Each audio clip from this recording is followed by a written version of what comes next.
Hello, our dear friends and family members. I'm Megan the Fangirl. And I'm the Bagel Ghost. And we are here to talk about Season 1, Episode 2 of Madoka Magica, which I guess is kind of redundant to keep saying season because there's only the one. Yeah. By the way, if you are a fan of Madoka Magica, please tell us your favorite magical girl in the comments. I don't want to see any Hatomis in this comment.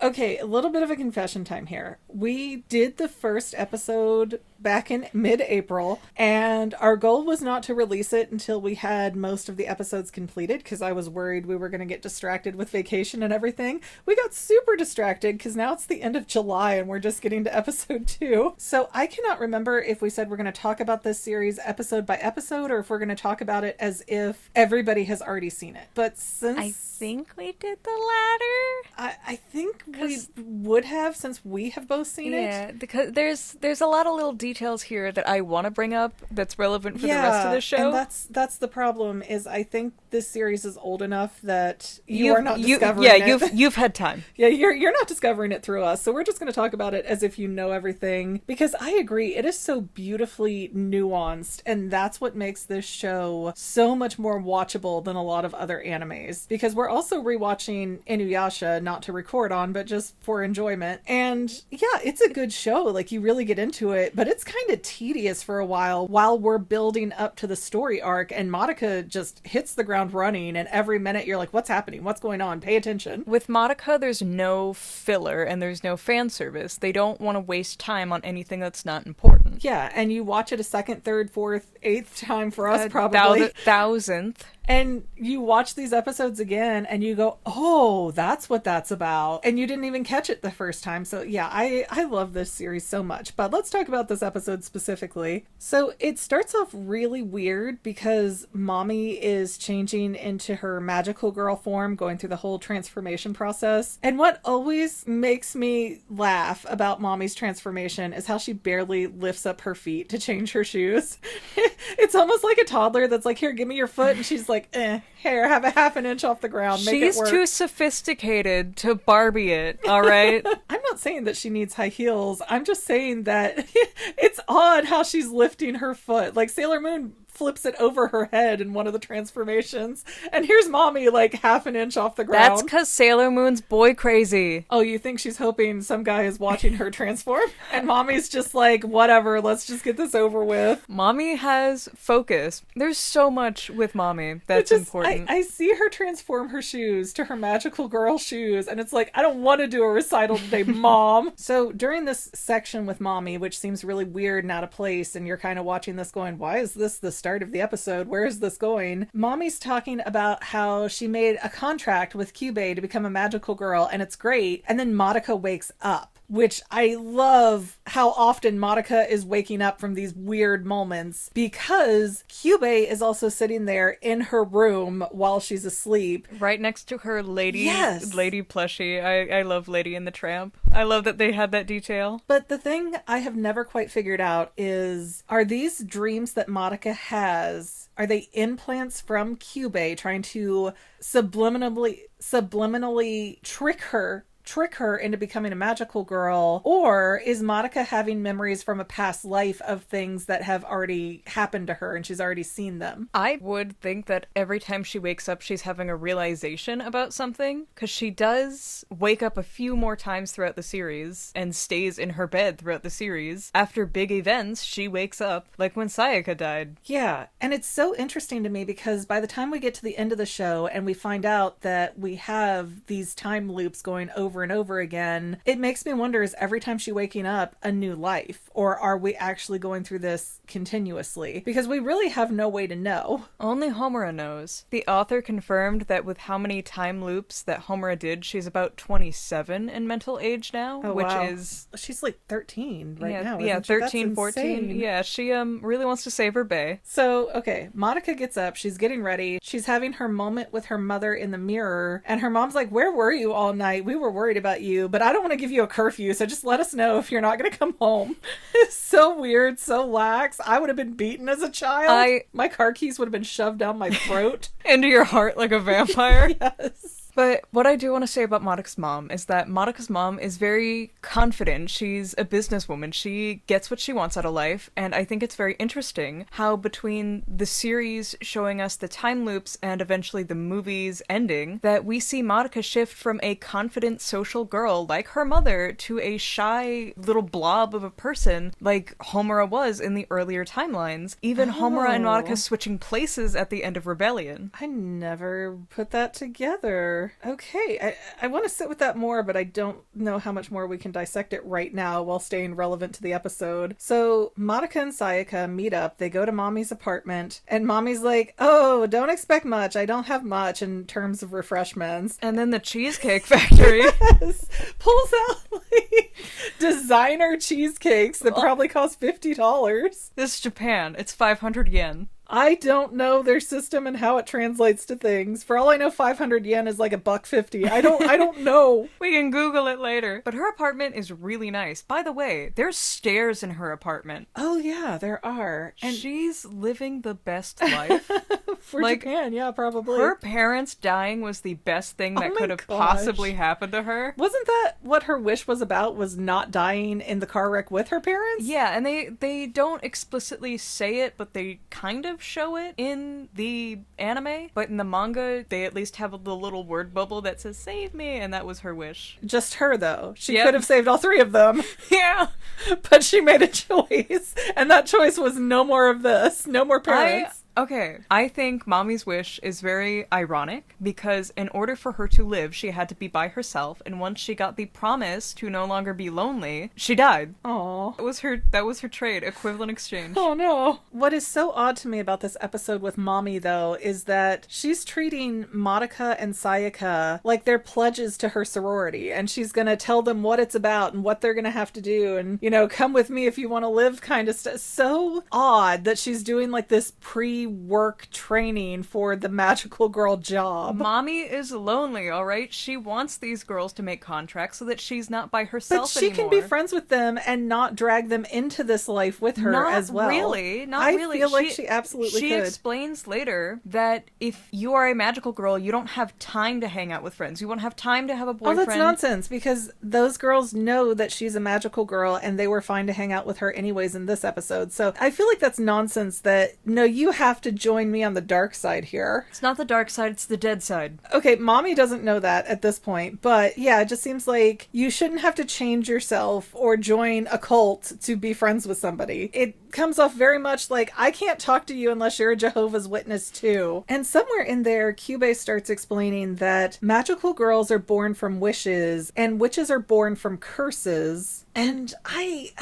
he's telling half-truths here to coax the girls, and that's... I don't know if that's fair, knowing what we know by the end of the series about where witches come from, which are fallen magical girls, basically. And they do come from curses. When we see Sayaka pop later, she is cursing humanity.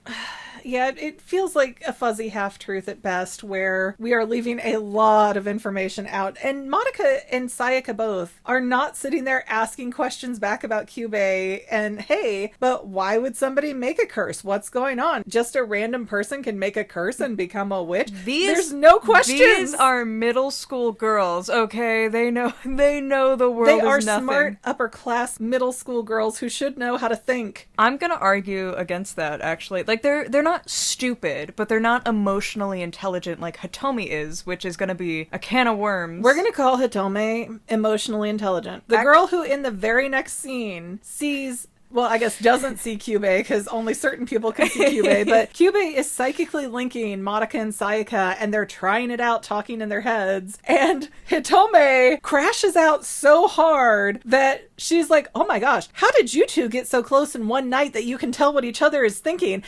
What happened without me? Girls can't love girls! Girls can't love girls! And runs away screaming, girls can't love girls. Okay, this is our standard for emotional intelligence? If you'd let me talk! That was one of her more humorous scenes, but... It's the best part of the whole show. Like, that's the funniest moment. That's the best part. Yes, that is the funniest moment in the entire series. Girls can't love girls. It was our only bit of levity in an otherwise very dark show. What, girls with machine guns aren't fun for you? But I feel like it's going to be a lot more appropriate to talk about Hitome's emotional intelligence and the grooming tactics that Kyubey has. Once we cross Hitome's bigger scene, claiming Kyosuke, I think? Yeah, Kyosuke. That sounds right. Hitomi is so emotionally intelligent. I want to get into it, but, like, we've got a lot of episode left. So we're gonna bookmark that thought. Okay, I also want to ask you your opinion on this, because for a moment, Mami's showing off her soul gem in, like, the egg cup thing that it's in. Yeah. And then she turns it into a ring on her hand that has a little gem on it. Fine. But later, when she transforms again, it seems to be like a barrette in her hair. Yeah. Why does it need to keep changing forms? Like, I get maybe the egg isn't a good carrying system, but the ring can be a ring, whether she's a magical girl or not. It's part of their design, and I do think that gem placement does mean a lot for these girls. Mami's very intelligent and headstrong, which is why it is on her head. She's going Really? head for... That's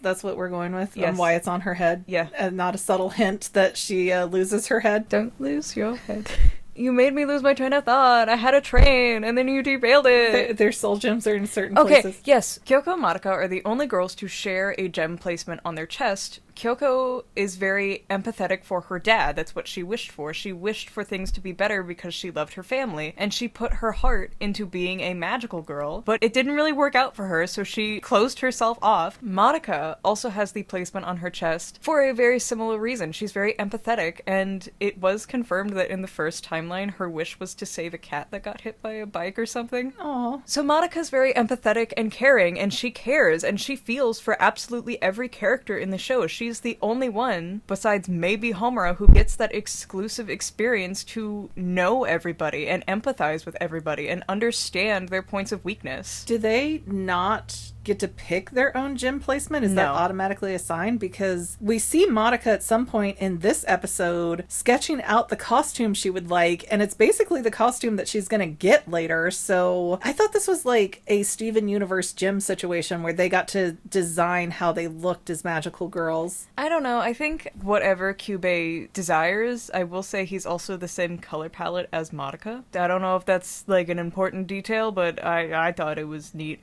I don't think, because Madoka's very pink. Kyubey has a red circle, but otherwise he's white. Kyubey has the pink fade on his ears and the red dots, and he has golden rings. And guess who shares all of those colors in her magical girl outfit?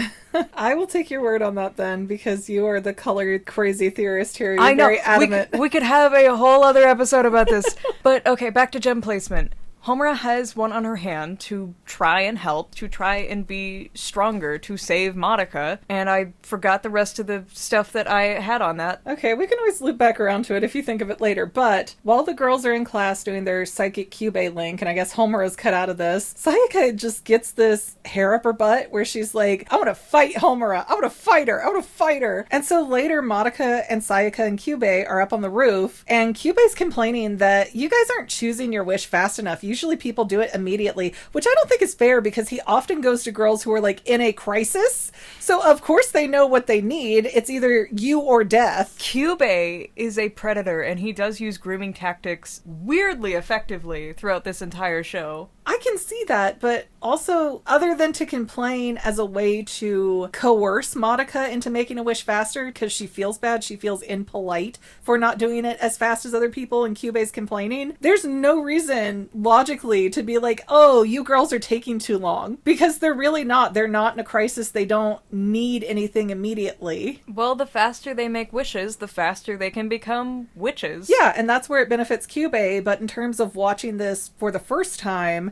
it makes no sense why Kyubey is being so pushy with this. And it's funny because Homura comes out of the darkness, you know, to where Madoka and Sayaka are, and Sayaka's like, oh, you ready to fight? Because she is just raring to go. Like, she is ratchet. How much do you want to bet that How much do you want to bet that Sayaka has been suspended many times before? I don't know, I feel like her dad probably buys her out of trouble. But they ask Homura, what did you wish for when you became a magical girl? And she doesn't answer. She just gets really flippant and leaves. And before that, she mentioned something of, yeah, I wanted to kill Kyubey before it got to Madoka, but now it's too late, so it doesn't matter. But, you know, the first time watching this, you see Homura be very standoffish and not answer what her wish was, and you think, oh, she's just a really cold character, but she can't answer, otherwise she might unravel space-time fabric right now and really mess up Madoka's brain. She gets all of her memories back from every timeline all at once. Yes. I mean, you know what? Maybe that would have been a better tactic. And just in case you haven't seen this, Homura's wish to become a magical girl was to be able to save Madoka. And so Homura can reset time to keep going back and trying to save Madoka. So the fact that she doesn't answer there is not because she's being standoffish, it's because she can't explain to Madoka that she loves Madoka and is trying to save her. So it's after school. We have Sayaka, Madoka, Mami, and Kyubey all walking, kind of looking for witches. And Sayaka, still being so wonderful, is carrying a bat like she's gonna do something. Before that, they have like a snack coffee in a little cafe, and Sayaka's like, I brought a bat. I'm ready for this. Yeah. And Madoka's like, well, I have my costume design thought out, and they laugh at her. I mean, it is cute, but they look like Lala Loopsies. They have the blacked out eyes. And I think it's an adorable art style. I don't think they were being mean, though. I think that they were kind of teasing in a fun, friendly way. I don't think that they were trying to, like, hurt her feelings specifically. Just like, oh, that's so silly. Yeah, but she was crying. Well, it felt very personal. She worked hard on that. Yeah, I know. But they find what do you call it? Witch's portal? I guess entrance? I don't know the right way. Labyrinth entrance?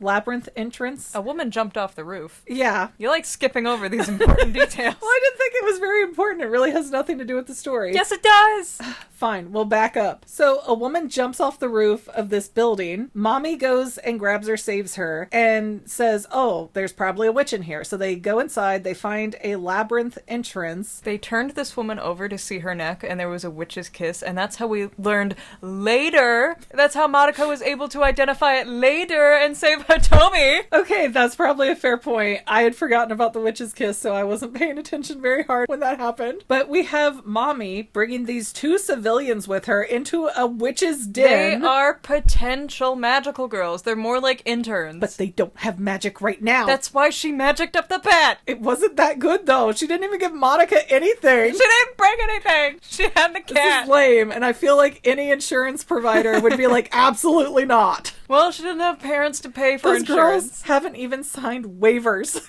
This should be against somebody's something. Well, they agreed to come. Kyubey's probably sitting on the sidelines going, these MFers haven't even made a contract with me yet to be magical girls, and if they die now, I get nothing. And it's oh so cocky of Mami to look at Madoka and be like, I could never lose a witch's battle.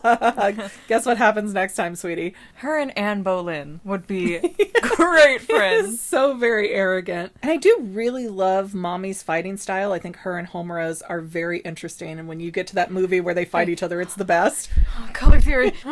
And guys, let us know if you want a separate episode of me autisming about color theory for Madoka Magica. But Mami only uses these 1800 style muskets, and they're so weird and interesting and unique to her. You would never see anything like that anywhere else. I don't know how their weapons get chosen. I don't know if she was like in some kind of sharpshooter club before she became a magical girl. I don't know the situation. I think it's based off of their personalities, because if you look at their weapon and their designs, it matches up fairly well. Mami is very graceful. She's very beautifully done. Canonically, she is very beautiful herself. Everything about her is complex with all these elegant colors that you would associate with royalty and class and money, which I think makes sense because I think her parents were old money, which is why she uses old, intricate, beautiful muskets every single time. You think this might have been like her dad's collection, and that's where her weapons kind of formed from? Dad's antique guns. Look at her apartment and tell me her parents We're not rich. After they died, they had to have been like really good money because they're dead, and they had to have left her with a bunch of money to have that nice of an apartment. Look, okay, the guns are beautiful. They're fancy. I don't know that they're the most effective weapons against witches. I don't know what would be the most effective, but we do see the witch for this labyrinth. It's like a slug with Spanish moss head and butterfly wings, and it's the weirdest thing. It's a whole different animation style. I love how they visually do this throughout the whole series. And I do want to point out that the actual witch room where the witch is hiding is shaped like a soul gem. Is it? Yeah. All of them are. I never caught that. Because they even do the fly around the room when Mommy's chasing it down, and we get to see the curved end of it. Oh. Well, anyways, Mommy wins the battle. The labyrinth goes away. All the curses on the people go away. I guess the kisses on the people go away. The kisses don't last. And Mommy has a grief seed in her hand that came from the witch. She catches tea mid-air. Yeah, well... Like, she's graceful. Mommy explains to everybody that the grief seed will take discoloration out of her soul gem. So it's kind of like the grief seed is stealing emotions from the girls. I think it's supposed to remove grief for as long as it can. Well, but that's the thing. The discoloration is sort of the bad things, the bad feelings that the magical girls get, and that goes onto their soul gem. It's starting to weigh them down. It's starting to darken them, to blacken them. And so the grief seed takes that. It makes the grief seed, I don't know, bigger. I imagine that the grief seed has like a percentage that it can reach, and that's why you have to keep getting new ones and they stop taking the discoloration away. Yeah, because then they hatch again. Yeah, you've got a whole new issue there. And then Kyubey is the one who is the disposal system for the grief seeds, which is where he's getting the most energy of what he wants. Maybe not as much as when they transform from magical girls to witches, but that grief seed, once it's at 100%, has got a lot of that juicy, juicy drama that he's after. All that cosmetic energy. Cosmetic?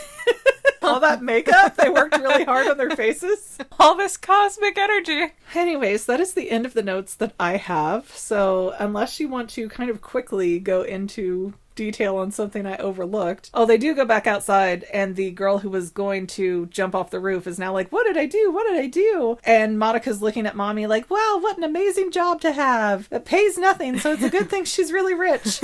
That's why he's targeting all the rich girls. They're all rich, okay? And the fact that they call Hitomi a rich girl makes me wonder how much richer she is. Like she owns a plantation in a place where there is not a lot of room. I do want to say that I think it's really weird that Mommy stuck the bat in the very narrow hallway only for the front part so that the witch wouldn't get her, but anything that came from behind them, not only is the bat in the ground, but they are sealed in. I didn't think about that either, but I assume there's less option for something to come behind them, unless it's Homura, and then you're in real trouble.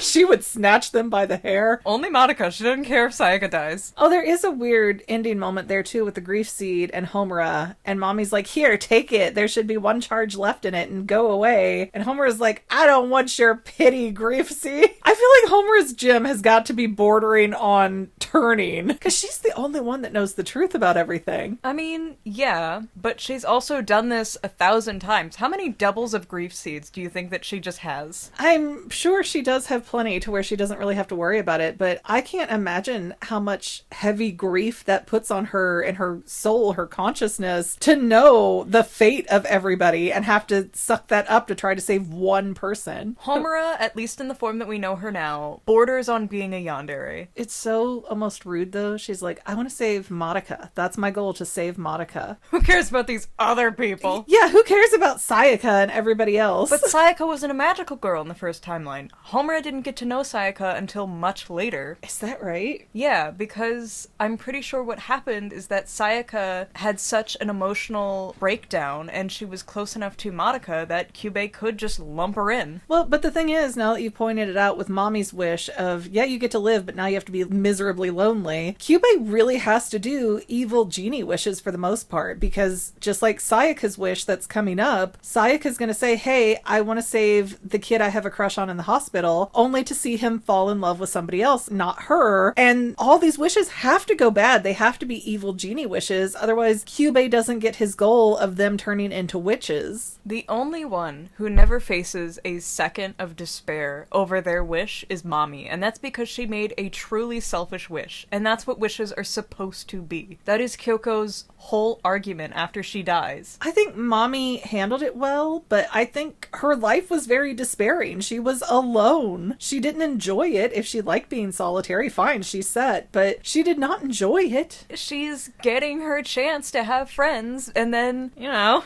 Yeah, exactly. Once your wish is fulfilled, the only thing left for you to do is basically turn into a witch. Otherwise, you're clogging up the system. I think that first timeline Madoka was only able to happen because it would have given Mami hope only to be taken away. I think Kyubey knew that Madoka was not cut out to be an actual magical girl, which is why he wanted them to pair up. But we can see that even in the intro, even though most of these things don't happen in the series, Madoka's struggling just to move in her costume, and she's doing everything kind of wrong in the intro. And yeah, I think that's our clue that she's not really cut out to be a magical girl. But I'm gonna cut us off here because we're rabbit holing and we can do that for hours, and I have to edit this thing. So no. Guys, tell us if you want an episode 13 about color theory. Remember to let us know your favorite magical girl in the comments. And don't forget to like, subscribe, share, comment like I already said. We really appreciate that, and we super duper appreciate our channel members. Other than that, we will see you in episode 3. Hopefully we will film it in less than 3 months from now.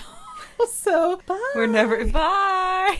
And to any of my members here on YouTube, a huge bottom of my heart thank you for all of your help and support. If you would like to become a paid channel member, there is a link in the description below. Thanks again, guys. Love you. Well, family members, we're almost done, but I want to invite you to hang out with me in some other places. I'm on Twitter and Instagram as my own personal self, and I have a Facebook page too, but I mostly just post photos over there. And sometimes people say, hey, McGann, I want to mail you something. How do I do that? Easy. Just click the About tab on my channel page, and my most current P.O. Box info will be right there. I also run another channel, The Family. It's really a hodgepodge channel where we might post anything. Oh yeah, and I also sell shirts and stickers and stuff with the Family and the Fangirl logos. If that is your cup of tea, I have a link in every description of every video. Finally, if you want to help out the Fangirl channel and make sure I'm putting out video essays for years to come, the best way you can help is by subscribing and watching more of my videos, whether they're new, old, whatever. Maybe even share 1 or 2 on social media, help spread the word. People who watch to the end of videos, like you, helps to tell the site, hey, this is a good video, we should recommend it to other people. So if you made it this far, leave me a comment of something like, hey, I made it to the end. Love ya.